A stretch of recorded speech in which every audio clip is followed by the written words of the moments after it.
Hello મિત્રો, welcome to ઇનસાઇટ્સ into. આજે આપણે 5th લેક્ચર એડિટોરિયલ ડિસ્કસ કરવાના છીએ. ઠીક છે, બીજી બધી વાતો કરતા પહેલા આપણે એડિટોરિયલ શીખીએ, જેમાં આપણે જીએસ પ્લસ વોકેબ્યુલરી વિશે વાત કરીશું, કે જે આપણને જીપીએસસી, સીસી મેઇન્સ, એસઆઈપીએસસીની મેઇન્સ છે એમાં આપણને ઇંગ્લિશનો ડર ભગાવવામાં કામ લાગશે. તો એડિટોરિયલ શરૂ કરીએ આપણે. હવે એડિટોરિયલ છે એબ્સોલ્યુટ નંબર્સ.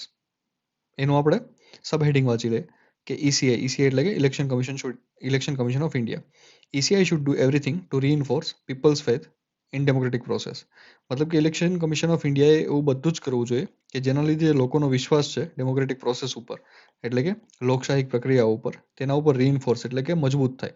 એટલા માટે ECI ને બધું જ કરવું જોઈએ. હવે અહીંયા આ વસ્તુ આપણે સમજવી બહુ જરૂરી છે. આપણે શું કામ સમજીએ છીએ? કારણ કે આપણે જે ક્વેશ્ચન્સના આન્સર લખવાના છે એ આન્સરમાં જ્યારે આપણે કન્ક્લુઝન લખશું, એ પછી ગુજરાતી હોય, ઇંગ્લિશ હોય, કોઈ પણ, અથવા તો એસેના કન્ક્લુઝન લખશું ગુજરાતી ઇંગ્લિશના પેપરમાં, તો ત્યારે આપણને કામ આવશે કે આ ફકરામાં શું કહેવા માંગતા હતા અને એનું એને કન્ક્લુઝન કઈ રીતે બનાવ્યું. ઠીક છે, તો અહીંયા એ આખા પેરેગ્રાફમાં એ જ વાત કરશે કે ઇલેક્શન કમિશન ઓફ ઇન્ડિયાએ એવું શું શું કર્યું અથવા તો શું શું કરવું જોઈતું હતું કે જેના લીધે ડેમોક્રેટિક પ્રોસેસ એટલે કે ઇલેક્શનની વાત કરે છે, કે ઇલેક્શનમાં લોકોનો વિશ્વાસ એકદમ ગાઢ રહે. ઠીક છે, તો એના વિશે વાત કરીએ. અહીંયા એને ઇલેક્શન કમિશન જોડે સુપ્રીમ કોર્ટનો જે બનાવ છે એની પણ વાત કરી છે. ઠીક છે, તો આગળ વાંચતા થઈ અને સમજતા થઈ કે કહેવા શું માંગે છે, કારણ કે ત્યારબાદ આ જીએસનો આ ટોપિક આપણે પોલિટીના જે ઇલેક્શનના સુધારાઓ છે, ચૂંટણી લગતા સુધારાઓ અથવા ઇલેક્શન કમિશન પ્રક્રિયાને લગતા સુધારાઓ, એમાંથી 2-3 વસ્તુ યુઝ કરી શકશું આપણે જીએસના આપણા પેપરમાં. એ હું તમને નોટ કરાવી દઈશ. અને લાસ્ટમાં વોકેબ્યુલરી મતલબ કે શબ્દ ભંડોળ આપણે આમાંથી 8-9 શબ્દો આપણે જોઈશું કે ક્યાં આપણે રેગ્યુલર રૂટીનમાં યુઝમાં લઈ શકીએ છીએ આપણે ઇંગ્લિશના પેપરમાં. ઠીક છે, તો શરૂ કરીએ. A total 58 Lok Sabha seats in 8 state and union territories voted on Saturday. મતલબ કે સેટરડે ગયા શનિવારની વાત કરે છે. In the sixth and penultimate phase of the general election 2024. With this, the polling has been completed. Has been. Grammar યાદ કરજો ક્યું છે.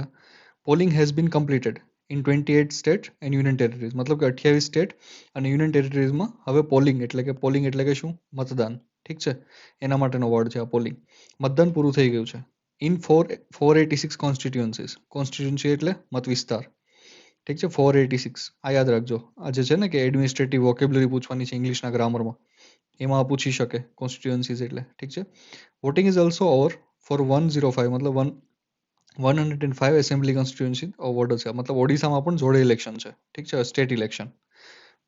The last phase of the polling will be on 1st June. For the remaining 57 seats and counting of votes will be take place on June 4th. મતલબ કે 1 જૂને last phase છે અને 4 જૂને કાઉન્ટિંગ શરૂ થવાનું છે. ઠીક છે, જો તમારે વાક્ય રચના ઉપર ધ્યાન દેતું જવાનું છે. આપણે જીએસ તો જોડે જોડે કરશું જ, પણ વાક્ય રચના ઇંગ્લિશ વાંચવાનો મતલબ જ એ છે કે આપણે આપણું ગ્રામર સુધારવાનું છે, આપણું જીએસ સુધારવાનું બધું, એટલે આપણે વાક્ય રચના પણ જોતા જઈશું. એના લીધે જ આપણું ઇંગ્લિશ સુધરશે. આગળ વધીએ. The sporadic incidents of violence were reported from the West Bengal, which also reported the highest polling percentage at 79.47%. મતલબ કે એને શું કહ્યું છે કે વેસ્ટ બંગાળમાં વાયોલન્સના ઇન્સિડન્સ એટલે કે ઘટનાઓ માટેનો શબ્દ છે. વાયોલન્સ એટલે કે આપણને ખબર છે વાયોલન્સ એટલે શું થાય.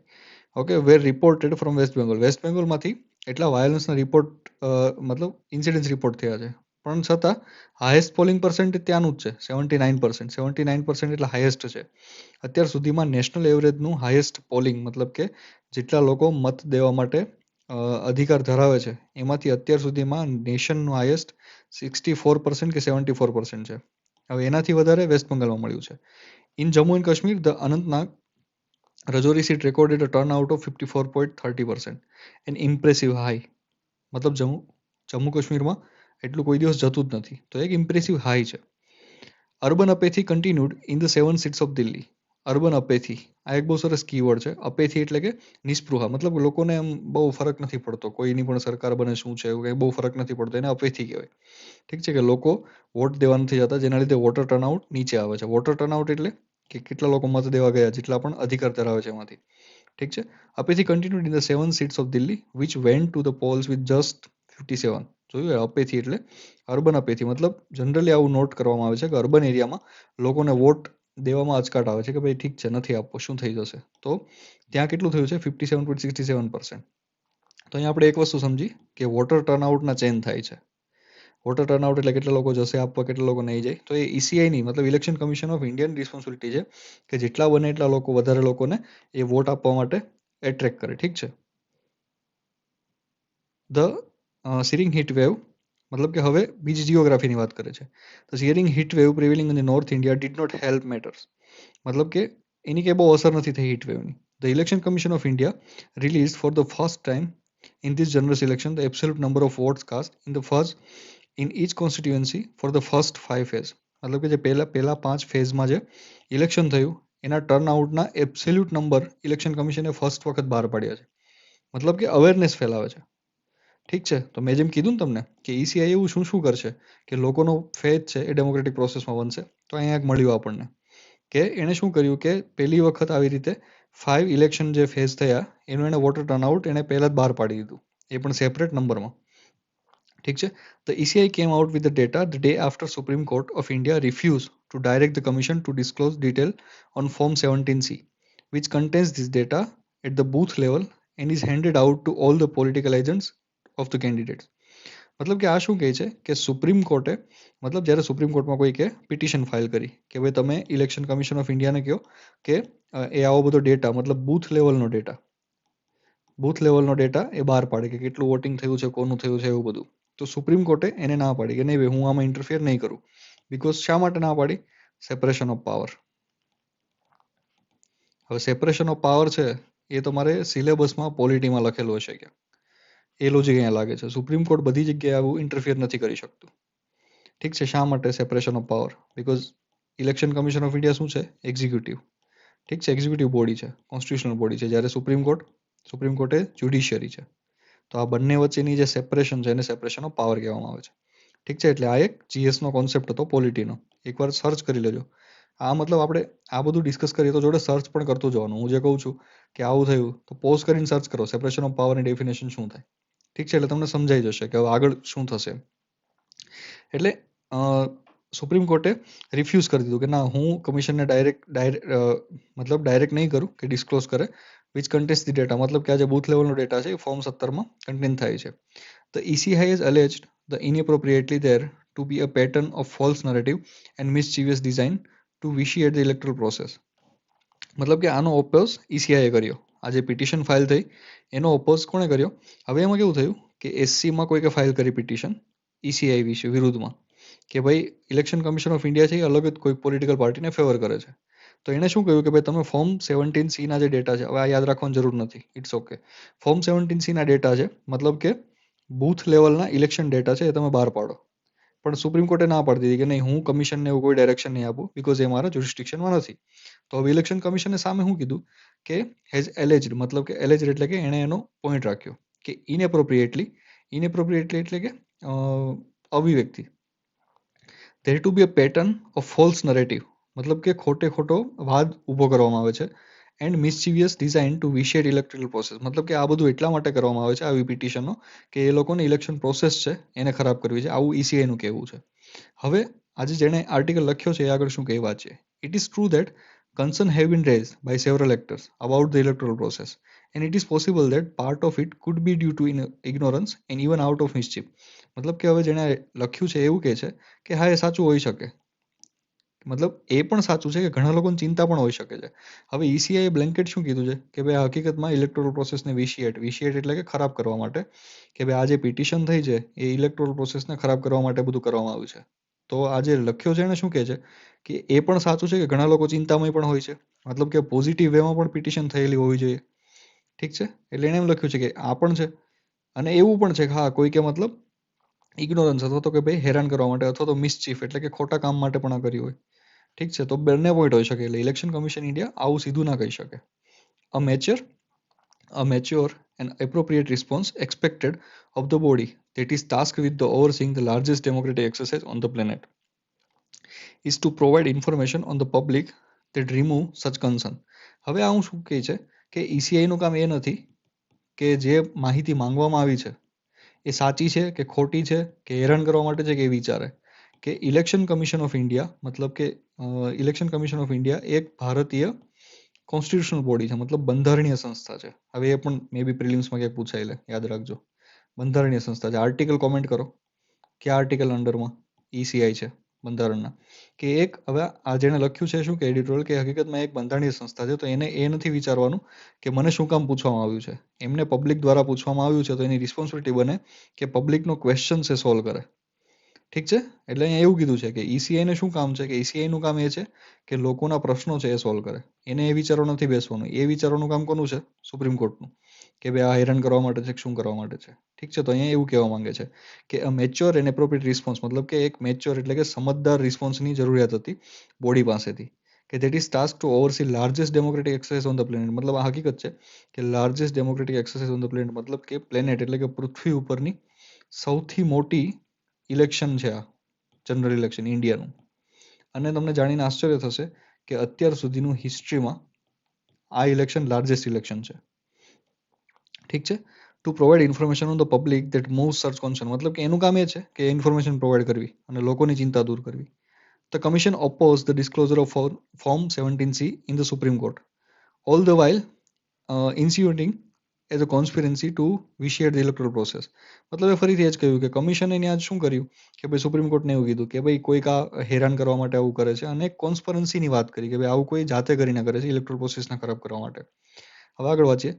Complaints brought to the attention by the anyone should be addressed in a manner that behoves a robust democracy.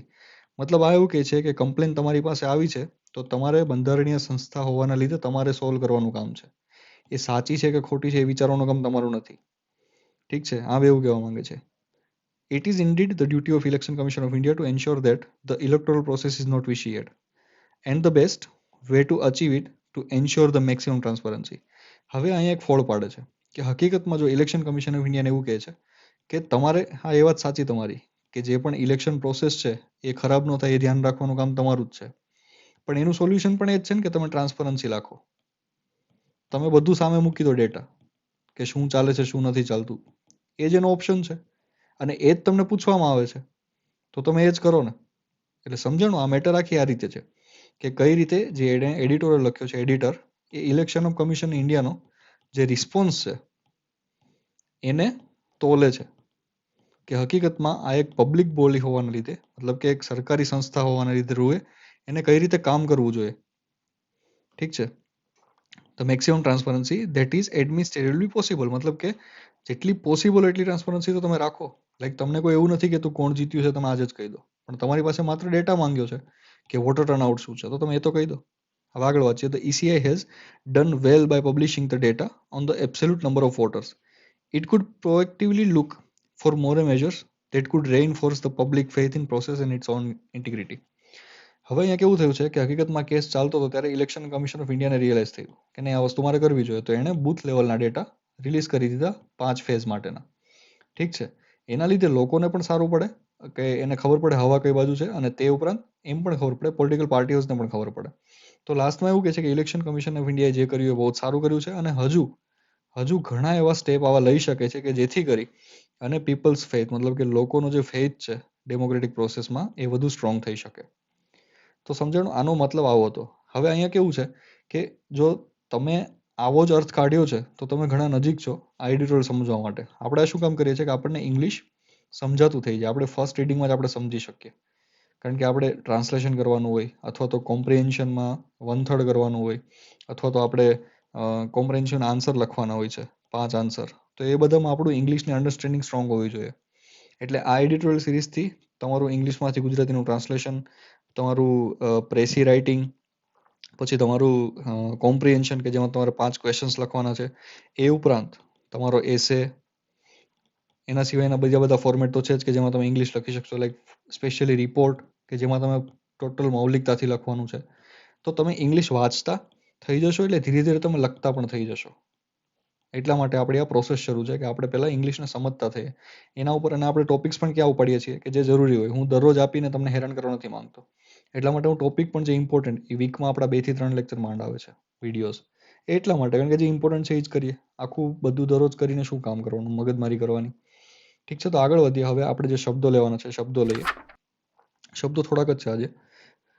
પહેલું કોન્સ્ટિટ્યુએન્સીસ એટલે મત વિસ્તાર, સેન્ટેન્સ મેં આપ્યું છે, પોઝ કરી અને બધું વાંચી લેજો. અને ફોટો ટેલિગ્રામ ચેનલમાં અપલોડ થઈ ગયો હશે HDમાં, એ બી, એટલે તમને વાંચવામાં સારું પડે. એટલે ખાસ ત્યાંથી ડાઉનલોડ કરી લેવો, ઠીક છે. અને ચેનલ પર જોડાઈ રહેવું, બિકોઝ આ લેક્ચર 2 કે 3 દિવસે આવશે. અને ચેનલને સબસ્ક્રાઇબ કરી લેવી જેથી કરી તમને ખબર પડતી રહે. ત્યારબાદ ઘટનાઓ એટલે ઇન્સિડન્સીસ ઓફ વાયોલન્સ, મતલબ કે વાયોલન્સની ઘટનાઓ. અપેથી એટલે કે નિસ્પૃહતા, મતલબ કે આમ ઠીક છે, આમ ધિકાર જેવું કે નથી ચાલશે, અર્બન અપેથી. ઓકે. ડિસ્ક્લોઝ એટલે જાહેર કરવું, આ તો શાયદ બધાને ખબર હશે ડિસ્ક્લોઝ વિશે. ઇનએપ્રોપ્રિએટલી એટલે કે અયોગ્ય રીતે, જે ઇલેક્શન કમિશન ઓફ ઇન્ડિયા કહ્યું ભાઈ ઇનએપ્રોપ્રિએટલી, આ મતલબ એક વિશિએટ કરવાનું ચાલ છે એવી રીતે. પછી રીઇન્ફોર્સ એટલે કે મજબૂત બનાવવું, આ બહુ સરસ શબ્દો છે રીઇન્ફોર્સ. પછી ઉપદ્રવ એટલે કે મિસચીફ. વાઇલ ઇન્સિન્યુએટિંગ કોન્સ્પિરન્સી, મતલબ કે કાવતરું રચવાની. Election commission of India supreme કોર્ટમાં શું કીધું કે ભાઈ આ કોઈ કાવતરું રચવા માટે આવું કંઈક કરે છે, ઠીક છે. પછી સક્રિયપણે એટલે પ્રોએક્ટિવલી. અને અખંડિતતા એટલે ઇન્ટિગ્રિટી, આ તો આપણને બધાને શબ્દ ખબર જ હશે, ઠીક છે. તો આપણા શબ્દો હતા, શબ્દોને રિવાઇઝ કરતા રહેવા. અને આના સિવાયના બીજા 4 એડિટોરિયલ ઓલરેડી અપલોડ થઈ ગયા છે, શબ્દો માટે ખાસ વાંચી લેવા. અને મેં તમને કીધું છે કઈ રીતે કે તમને કેટલા ફોર્મેટ્સમાં ઇંગ્લિશના પેપર માટે આ વસ્તુ યુઝ થશે. આપણું મેઇન કારણ શું છે આ કરવા માટેનું, કે આપણું ઇંગ્લિશ સ્ટ્રોંગ થાય. ઇંગ્લિશ સ્ટ્રોંગ થશે તો આખું પેપર સ્ટ્રોંગ થશે, ઠીક છે. એટલે પહેલા આપણે પાયા ઉપર જ કામ કરીએ. ગમે એટલા ક્લાસીસના ફોર્મેટ ગોખી લો, કંઈ કામનું નથી જો તમારું ઇંગ્લિશ જ વીક હશે. માર્ક એને જ આવે છે કે જેનું ઇંગ્લિશ સારું છે, એ તમે સમજી જશો, બિકોઝ આ ભાષાનું પેપર છે, ઠીક છે. આગળ વધીએ. બસ આજના એડિટોરિયલ માટે એટલું જ હતું. હવે આપણા થોડાક ઇનિશિયેટિવ શરૂ છે ડીકોડ જીપીએસસી મેઇન્સ અંડરમાં. એટલે લેંગ્વેજના પેપર્સનું ડિસ્કશન, જીએસની સ્ટ્રેટેજી, એસે, આ બધા જ વિડીયો ધીરે ધીરે અપલોડ થતા જશે. વ્યાકરણ મતલબ ગુજરાતી અને ઇંગ્લિશનું બંનેનું કઈ રીતે કરવું, અને વ્યાકરણનું લેંગ્વેજના પેપરમાં કેટલું ઇમ્પોર્ટન્સ છે એ તમને આ વિડીયો જોઈને ખબર પડી જશે. 20-20 મિનિટના વિડીયો છે, 2x જોઈ લેજો, 10 મિનિટમાં પતી જશે. પણ ખાસ જોજો આ વ્યાકરણવાળા, બિકોઝ તમને ખબર પડશે કે લેંગ્વેજના પેપરમાં ગ્રામર આપણે જે સમજતા હતા એની કરતાં થોડુંક વધારે જ ઇમ્પોર્ટન્ટ છે, ઠીક છે. બાકી આ ટ્રાન્સલેશનનો વિડીયો આવી ગયો છે, હવે નેક્સ્ટ પ્રેસી રાઇટિંગનો વિડીયો આવવાનો છે, એટલે આ વિડીયો પર જોઈ લેજો. ટ્રાન્સલેશનની પ્રેક્ટિસ શરૂ કરી દેજો. તે ઉપરાંત ઇંગ્લિશ ડેર આવે છે, આ સિરીઝ તો શરૂ જ છે. આ રીતે ફોટોઝ આવે છે.